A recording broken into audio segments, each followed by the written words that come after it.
Hi guys, welcome back to our channel. Super happy to see everyone here. Happy Louis Vuitton Day guys, and you know what that means.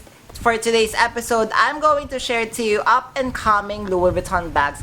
Yes, you know our practice here. I will be putting everything that you need to know from prices, product codes, product features, and launch dates. All you need to do is just kindly ready your phone to take a screenshot and for your personal reference, and for pre-orders, kindly check with your CAs or the website. So I'm inviting you all to please watch until the end of our episode, and happy shopping! Hi guys, Ron here, Suking Budgetarian Fashionista. I publish vlog every Wednesdays and Saturdays about lace, about fashion. I do luxury shopping vlogs, hauls, and unboxings. I also do bag reviews and provide styling tips. I'm inviting you all to please join our ever-growing fam. There's a cute little icon here. So please click on this one so you can easily subscribe and be a member of our growing luxury addicted family. Please help me reach my 4,000 to 5,000 subbies this year. I would really appreciate it.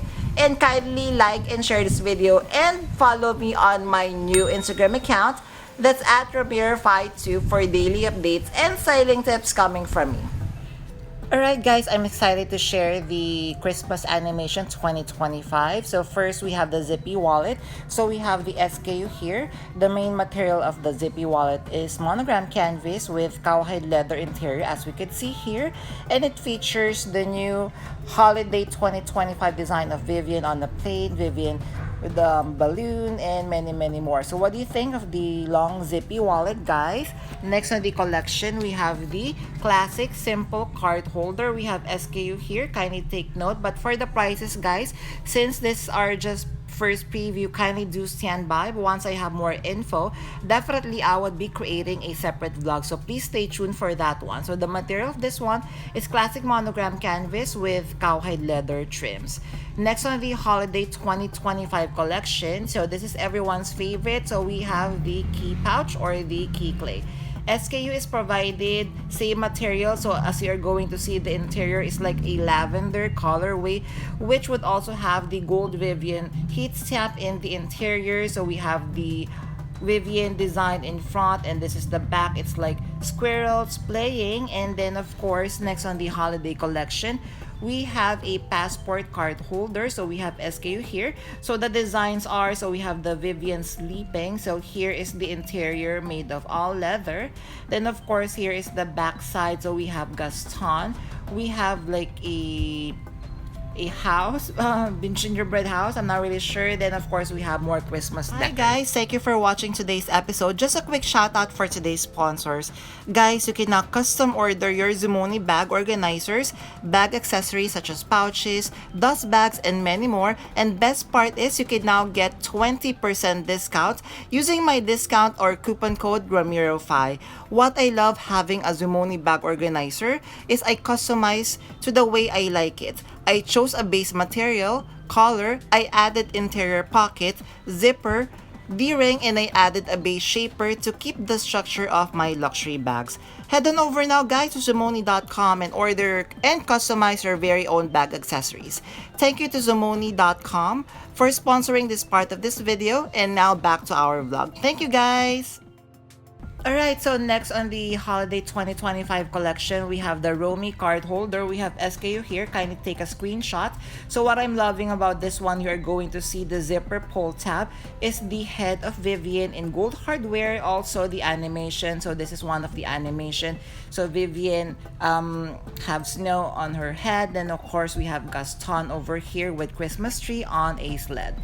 And then we have a Rosalie coin purse. We have SKU here. So we have Vivian and Gaston riding a canoe. So this is the interior. So I guess most of the interiors that we have are like the lavender or the pink colorway. So here are the close-up of the animation. And of course, the button is the head of Vivian, which I so love. Hopefully, it doesn't fade away. So what do you think of this one, guys? Then we have another Romy card holder in the combination of classic monogram canvas with leather trims, and this one in the ballerinic leather trim colorway. So the interior, we are also going to see the heat stamp or the logo of the Vivian. Then here is Vivian traveling with the Louis Vuitton backpack, then we have the stamp, we have some snowflake. So what do you think of the Romy card holder? Very cute SLG.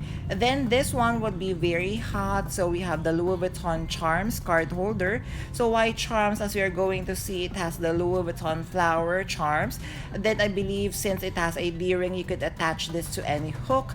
So we have here Vivienne inside an igloo, and the igloo has the LV logo. So here we have a bunny on top of a Louis Vuitton trunk. Next SLG, guys, so we have this one. I'm not really sure of what is the official name. Guys, if you are familiar with this SLG, please comment down below. So we have here an SLG would have the material of monogram canvas with cowhide leather trims. Here we have Vivienne looking at the globe. Maybe he's checking which destination he would be or she would be traveling to. Then here, is this a polar bear, guys? Kindly comment down below. There, did you enjoy our episode for today? If you have stayed until this part of this episode, kindly leave me a shopping bag emoji. I would really appreciate it. Thank you! Before we end our episode for today, I'm inviting you all to please join our ever-growing fam by clicking this cute little icon here. So please click on this so you can easily subscribe and be a member of our growing luxury addicted family. Please like and share this video and follow me on my new Instagram account, that's at Ramir52, for daily updates and styling tips coming from me. A million thank you for staying with me in today's episode. I'm going to leave a couple of videos here for you to check out. Please stay safe. I'm going to see each and every one of you soon. Bye!